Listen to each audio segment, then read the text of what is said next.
نوجوانوں کو بار بار خطاب کیا، بار بار خطاب کیا، بار بار خطاب کیا، اور نبی اکرم صلی اللہ علیہ وسلم سے اس امت کو یہ حکم دیا کہ وہ ہر جمعہ سورۃ الکہف پڑھے، اور سورۃ الکہف میں شروعاتی نوجوانوں کے واقعے سے ہوتی ہے، تو جس کو میں عام زبان میں کہہ سکتا ہوں کہ اللہ کے رسول صلی اللہ علیہ وسلم نے ہمیں یہ حکم دیا اللہ کے حکم سے کہ نوجوانوں کے ایک واقعے کو تو ہر جمعہ یاد کیا جائے، نوجوانوں کے ایک واقعے کو تو ہر جمعہ یاد کیا جائے کہ وہ کیسی ایک جماعت تھی چھوٹی سی نوجوانوں کی جو اپنے رب پر ایمان لائی تھی، ہے نا؟ تو گویا جوانی کی اہمیت بھی پتہ چلتی ہے کہ ہر جمعہ ریویژن ہوتا ہے، سورۃ الکہف ہم پڑھتے ہیں، اور اس میں بھی ایک وقت کا بادشاہ جو اپنے آپ کو رب کہلاتا تھا، معبود کہتا تھا، الہ کہتا تھا، جب کچھ نوجوان ایمان لائے تو اس کے حکومت میں زلزلہ آ گیا، ایک طرح سے اونچال آ گیا، اس کا اسٹیج ہل گیا، ہم زبان میں بول سکتے ہیں، اور وہ ڈر گیا اس لیے کہ وہ جانتا تھا نوجوان کرنے کی طاقت اور صلاحیت رکھتے ہیں۔ میں آپ کو ایک مثال دے کے بات سمجھاتا ہوں، اگر کسی چوراہے پر، اس معافی کے ساتھ کہ میں کسی بوڑھے یا بزرگ کو برا نہیں کہنا چاہتا ہوں لیکن مثال دے رہا ہوں، اگر ایک چوراہے پر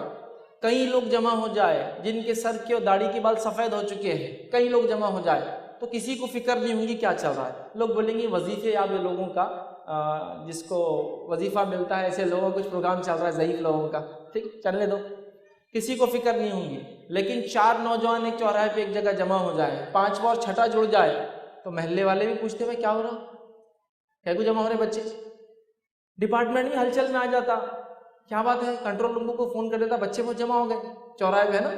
تو پتہ چلا دنیاوی اعتبار سے بھی ہم جانتے ہیں اور اس کی گواہی ہم دے رہے ہیں کہ جوانی میں کچھ کرنے کی صلاحیت ہے، اسی لیے ان کے جمع ہونے سے فکر ہوتی ہے کہ کیا کریں گے، اگر جمع ہو کے کچھ صحیح کیا جائے تو نفع بخش ہوگا، اگر جمع ہو کے کچھ غلط کر بیٹھے تو سماج کو نقصان ہو سکتا ہے نا؟ تو گویا دنیا اس کی گواہی دیتی ہے کہ جوانی میں وہ طاقت، وہ صلاحیت انسان میں ہوتی ہے کہ وہ جماعت تعداد کے اعتبار سے نوجوانوں کو چھوٹی کی نہ ہو، وہ بڑے بڑے جس کو کہتے ہیں ہم حکومتوں کے تختے پلٹ سکتی ہے۔ تو وقت کا بادشاہ گھبرا گیا، یہ لوگ طاقت میں کم تھے، اللہ پر توکل کر کے ایک گفا میں چلے گئے، اور اللہ رب العزت نے جب تک چاہا ان کو سلا دیا، اور اس واقعے کو پھر ہم کو یاد دلایا سورۃ الکہف کے ذریعے، جو یہودیوں نے نبی اکرم صلی اللہ علیہ وسلم سوال کیا تھا، 3 اس میں سے ایک سوال تھا اصحاب کہف کون تھے، تو وہ اصحاب کہف نوجوان تھے، ہے نا، جو اپنے رب پر ایمان لائے تھے۔ تو گویا نوجوانوں کا ایک واقعہ تو اللہ نے حکم دیا ہم کو یاد کرنے کا۔ اب آئیے